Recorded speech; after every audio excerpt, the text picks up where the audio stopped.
Assalamualaikum warahmatullahi wabarakatuh. Shalom, Om Swastiastu, Namo Buddhaya, Salam Kebajikan.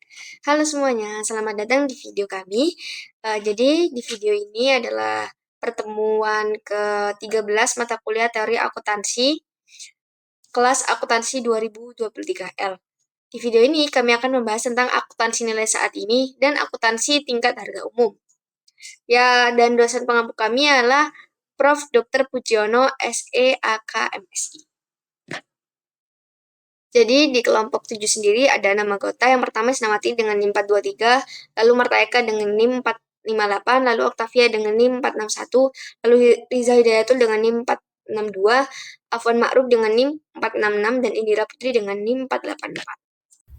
Yang pertama, definisi laba. Menurut Statement of Financial Accounting Concept Number 1, informasi laba memiliki manfaat dalam menilai kinerja manajemen, membantu mengestimasi kemampuan laba yang representatif dalam jangka panjang, memprediksi laba, dan menaksir risiko dalam investasi. Menurut Suwarjono, menjelaskan definisi laba adalah laba dimaknai sebagai imbalan atas upaya perusahaan menghasilkan barang dan jasa. Ini berarti laba merupakan kelebihan pendapatan di atas biaya atau biaya total yang melekat dalam kegiatan produksi dan menyerahan barang atau jasa.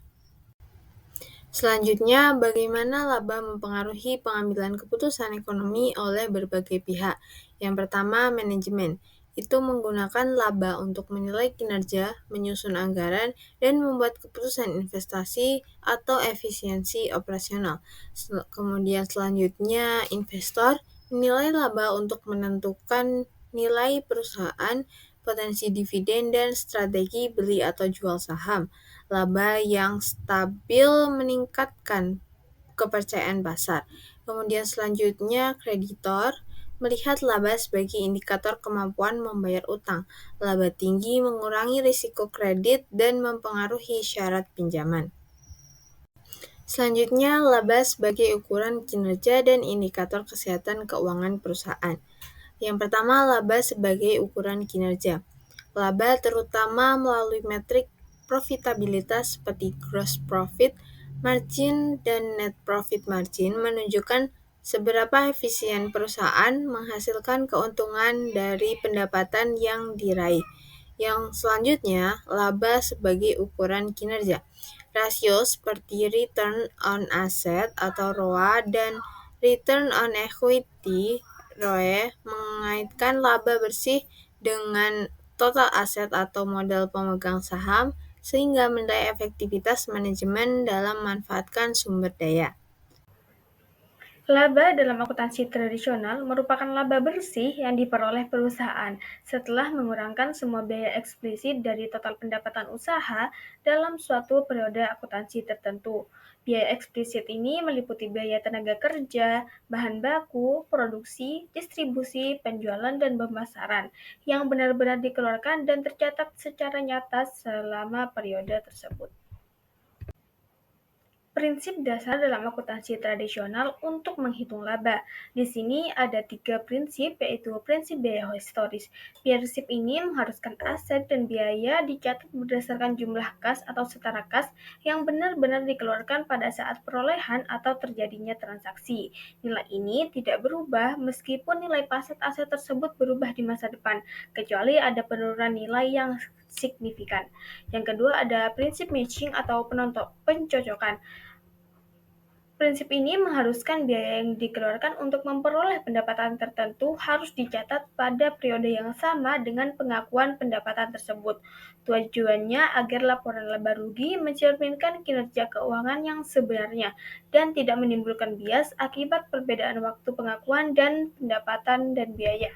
Yang ketiga ada prinsip realisasi, yang menyatakan bahwa pendapatan baru boleh diakui sebagai laba jika telah terjadi transaksi yang menyebabkan pendapatan tersebut benar-benar direalisasi.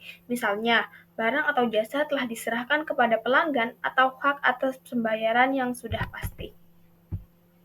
Oke, yang pertama materi itu kita akan masuk ke bagaimana akuntansi tradisional mengukur dan mengakui laba. Yang pertama itu, akuntansi tradisional itu merupakan sistem yang telah lama digunakan dalam mencatat, mengklasifikasi, dan merangkum transaksi keuangan untuk menghasilkan laporan keuangan yang relevan bagi para pemangku kepentingan. Salah satu faktor utama dalam akuntansi tradisional adalah pengukuran dan pengakuan laba. Nah, jadi untuk labanya itu dalam konteks ini didefinisikan sebagai selisih positif antara pendapatan atau revenue dan beban selama periode akuntansi tertentu. Jika pendapatan melebihi beban, maka dihasilkan laba. Sebaliknya, jika beban lebih besar dari pendapatan, maka terjadi kerugian. Lalu untuk pengukuran laba pendekatan historis yang menggunakan basis akrual dan biaya historis, yaitu artinya pendapatan diakui saat diperoleh atau earned, bukan saat kas diterima. Lalu beban diakui saat terjadi incurred, bukan saat kas dibayar. Jadi semua transaksi dicatat berdasarkan nilai hasilnya, biaya historis, bukan nilai pasar saat ini. Semisal contoh, jika perusahaan menjual pada 10 Desember dan pembayaran baru diterima pada 5 tahun berikutnya, maka pendapatan tetap diakui pada bulan Desember sesuai prinsip akrual. Lalu untuk prinsip dan standarnya, yaitu pertama ada prinsip matching atau pencocokan, prinsip realisasi pendapatan, lalu konservatisme. Yang pertama matching, beban dicatat pada periode yang sama dengan pendapatan yang dihasilkan oleh beban tersebut. Lalu realisasi pendapatan, yaitu pendapatan hanya diakui saat barang atau jasa telah diserahkan kepada pelanggan dan pembayaran dapat dipastikan. Lalu konservatisme, yaitu akuntansi tradisional cenderung menghindari pengakuan laba yang belum direalisasikan, tetapi segera mengakui potensi kerugian yang mungkin terjadi. Dalam laporan laba rugi, akuntansi tradisional umumnya mengukur beberapa jenis laba, ya kan?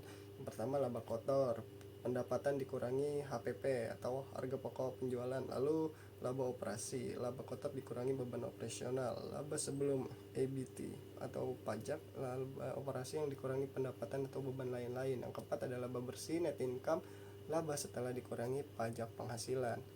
Dan juga keterbatasan akuntansi tradisional dalam mengukur laba. Ya, walaupun sistem ini banyak digunakan, jadi ada beberapa keterbatasannya tetap. Jadi yang pertama, tidak mempertimbangkan nilai rugi waktu uang dan mengabaikan nilai wajar atau fair value dari aset atau kewajiban. Ketiga, tidak mencerminkan risiko dari ketidakpastian ekonomi secara real time. Yang keempat, ada rentan terhadap manipulasi akuntansi melalui timing pengakuan pendapatan dan beban. Materi selanjutnya kita masuk ke kritik terhadap pendekatan tradisional dalam akuntansi laba. Yang pertama itu keterbatasan dalam ketepatan mengukur nilai ekonomi. Nah, salah satu kritik yang utama terhadap akuntansi tradisional adalah kurangnya ketepatan dalam mencerminkan nilai ekonomi real, yang disebabkan oleh yang pertama, penggunaan biaya historis atau historical cost. Itu pendekatan ini mencatat aset dan kewajiban berdasarkan harga saat terjadi, bukan berdasarkan nilai pasar saat ini. Semisalnya contoh, kita beli tanah 10 tahun lalu seharga 100 juta, sekarang nilainya 500 juta, maka tetap dicatat seharga 100 juta. Lalu tidak responsif terhadap perubahan ekonomi. Karena tidak memperbarui nilai aset secara berkala, laporan keuangan menjadi kurang relevan dalam kondisi ekonomi yang berubah cepat, seperti saat inflasi tinggi atau krisis keuangan. Lalu kedua, kurangnya representatif terhadap resiko dan ketidakpastian.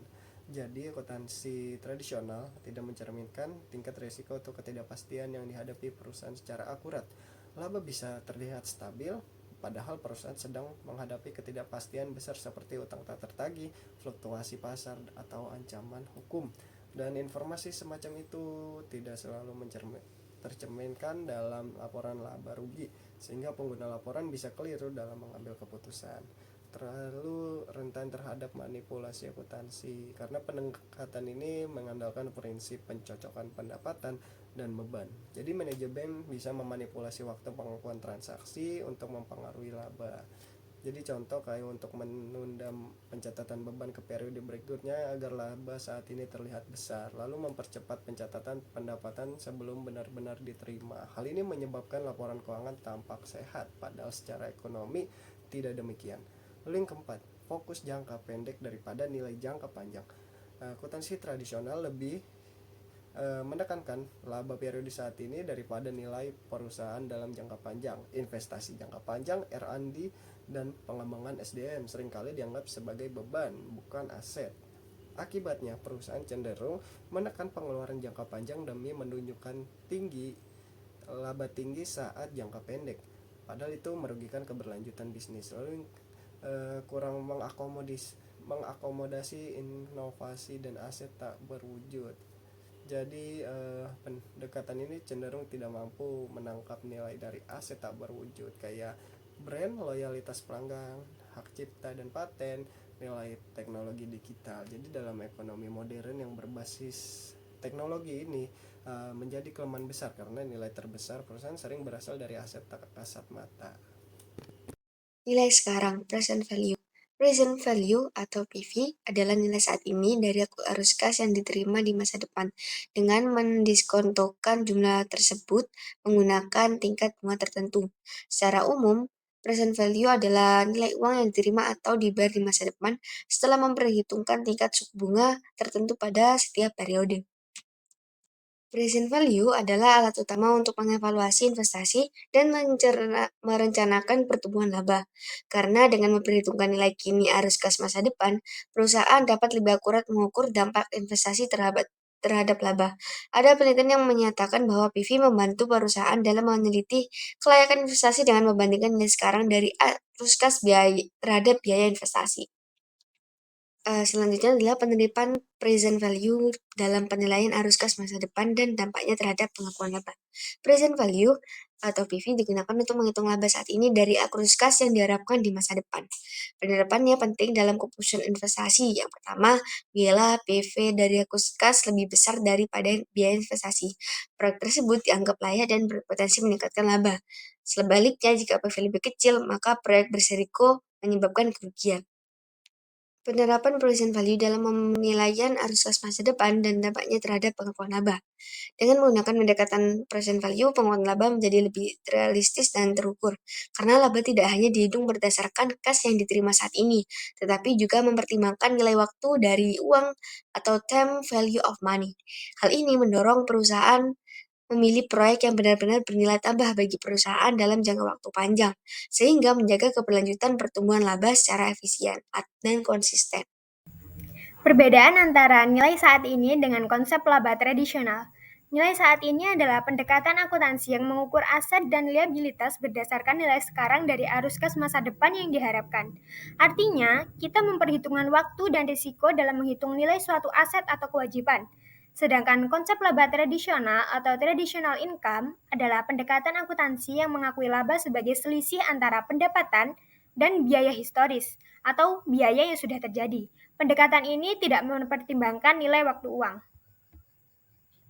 Di sini ada beberapa perbedaannya, mulai dari aspek dasar pengukuran, aspek pertimbangan risiko, aspek relevansi ekonomi, aspek kompleksitas, dan aspek tujuan utama. Konsekuensi dari penggunaan nilai saat ini dalam pelaporan laba dan keputusan manajerial. Yang pertama, fluktuasi laba menjadi lebih tinggi.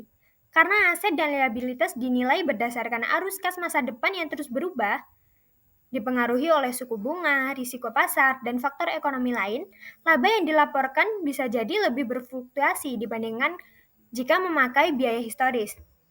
Yang kedua, laba menjadi lebih relevan, tetapi kurang stabil. Informasi laba menjadi lebih relevan untuk pengambilan keputusan investasi karena mencerminkan kondisi ekonomi saat ini. Tetapi karena nilainya berubah-ubah, stabilitas laporan keuangan menjadi berkurang. Yang terakhir adalah tantangan audit dan verifikasi. Karena perhitungan nilai saat ini banyak bergantung pada estimasi dan asumsi, auditor mungkin lebih sulit memverifikasi angka-angka tersebut. Nah, ini bisa memunculkan subjektivitas di dalam pelaporan laba. Oke, jadi pemeliharaan modal adalah konsep pengembalian investasi atau investment recovery. Konsep ini itu mendefinisikan suatu jumlah yang harus dipulihkan yang meliputi penghasilan sebelum suatu entitas itu memperoleh pendapatan, dan konsep ini itu dibutuhkan untuk menentukan porsi dan aliran kas yang menggambarkan pengembalian modal atau investment recovery dan imbalan modal atau IASC. Nah, jadi kerangka dasar penyusunan dan penyajian laporan keuangan dalam PSAK itu menyebutkan bahwa konsep pemeliharaan modal itu berkepentingan dengan bagaimana perusahaan mendefinisikan modal yang ingin dipelihara atau dipertahankan. Konsep ini mengkaitkan konsep modal dengan laba karena memberi dasar rujukan untuk mengukur laba. Nah, konsep ini juga merupakan prasyarat untuk membedakan antara imbalan modal atau return on capital dan pengembalian modal atau return of capital. Nah, harusnya itu arus masuk aktiva yang melebihi jumlah yang dibutuhkan untuk memelihara modal dapat dianggap laba dan karena merupakan imbalan modal. Terus untuk konsep pemeliharaan modal, menurut Bill Cowie itu memiliki 4 konsep. Yang pertama yaitu pemeliharaan uang atau money maintenance. Ini modal keuangan diukur dalam unit uang. Yang kedua itu pemeliharaan daya beli umum uang atau general purchasing power money maintenance. Ini modal keuangan diukur dalam unit daya beli umum sama. Yang ketiga ada konsep pemeliharaan kapasitas produktif atau productive capacity maintenance. Jadi di sini modal fisik itu diukur dengan unit uang. Yang keempat atau yang terakhir itu ada pemeliharaan kapasitas produktif daya beli umum atau general purchase in power productive capacity maintenance. Jadi modal fisik itu dihitung dalam unit daya beli umum. Oke, jadi yang selanjutnya adalah konsep pemeliharaan modal finansial. Jadi menurut konsep ini, laba itu hanya diperoleh kalau jumlah finansial dan aktiva bersih itu pada akhir periode melebihi jumlah finansial dari aktiva bersih pada awal periode. Jadi setelah memasukkan kembali setiap distribusi kepada dan mengeluarkan kontribusi dari pada para pemilik itu selama periode pemeliharaan modal keuangan dapat diukur baik dalam satuan moneter nominal atau dalam satuan daya beli yang konstan. Selanjutnya konsep ini merupakan suatu pendekatan harga perolehan historis atau tradisional dengan dolar nominal. Masalah yang sangat penting dari konsep ini adalah mengenai transaksi pertukaran dan kejadian-kejadian yang mempengaruhi operasi dan status posisi keuangan suatu perusahaan dalam transaksi pertukaran, dan kejadian-kejadian tersebut berkaitan erat dengan konsep penandingan atau matching konsep, yaitu konsep yang dimaksudkan untuk mencari hubungan yang tepat dan rasional antara pendapatan dan biaya.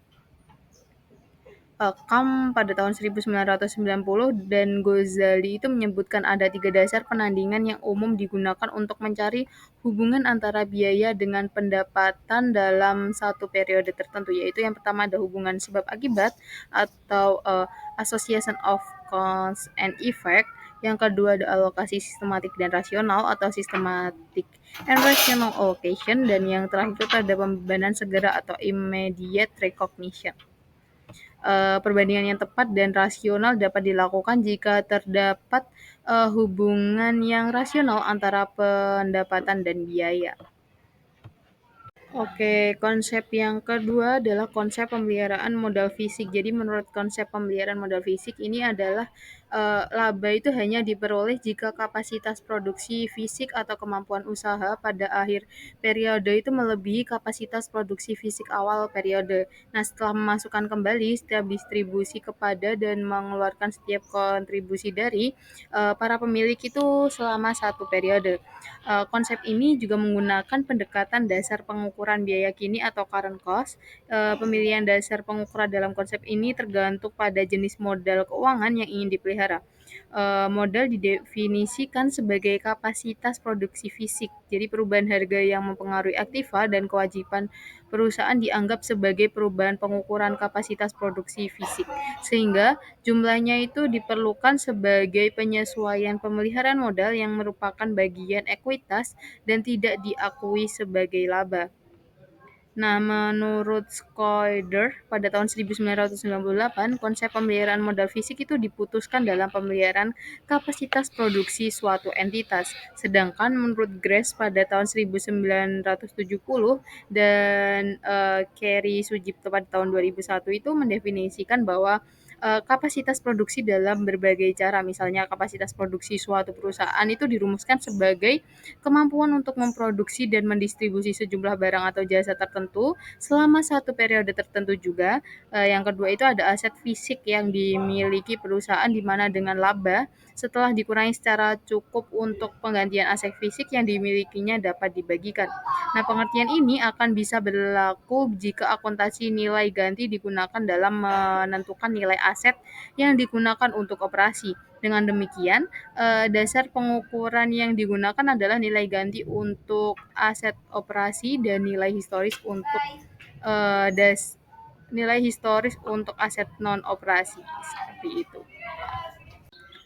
Oke, selanjutnya kita masuk ke bagaimana laba dihitung jika tujuannya adalah untuk mempertahankan modal. Jika tujuan perhitungan laba itu untuk mempertahankan modal atau pemeliharaan modal, maka laba dihitung sebagai kenaikan aset bersih atau ekuitas selama satu periode setelah dikurangi investasi baru oleh pemilik dan ditambah distribusi kepada pemilik. Nah, laba hanya diakui jika modal yang diinvestasikan pada awal periode itu telah dipertahankan baik dalam bentuk keuangan maupun fisik, tergantung konsep yang digunakan. Nah, untuk rincian perhitungan laba dengan pemeliharaan modal itu yang pertama ada pemeliharaan modal keuangan. Jadi laba dihitung sebagai kenaikan dari nilai aktiva bersih pada akhir periode dibandingkan awal periode setelah memperhitungkan transaksi modal investasi baru dan atau distribusi dividen. Nah, jika terjadi inflasi, penyesuaian dilakukan agar modal itu tetap setara dengan daya belinya. Yang kedua ada pemeliharaan modal fisik yang sudah saya jelaskan tadi. Laba itu diakui hanya jika kapasitas produksi fisik atau misal mesin produksi pada akhir periode melebihi awal periode setelah memperhitungkan transaksi dengan pemilik. Kenaikan nilai aset itu karena perubahan harga atau misal inflasi tidak diakui sebagai laba, melainkan sebagai penyesuaian modal. Jadi, laba itu menurut konsep pemeliharaan modal adalah selisih kenaikan ekuitas setelah modal awal dipertahankan. Jika ada penambahan modal atau distribusi kepada pemilik, itu harus disesuaikan dalam perhitungan laba. Penyesuaian akibat inflasi atau perubahan harga, aset tidak diakui sebagai laba, melainkan sebagai penyesuaian modal langsung ke ekuitas. Terima kasih sudah menonton video kami. Kurang lebihnya mohon maaf. Semoga apa yang kami jelaskan dapat bermanfaat bagi yang menonton. Wassalamualaikum warahmatullahi wabarakatuh.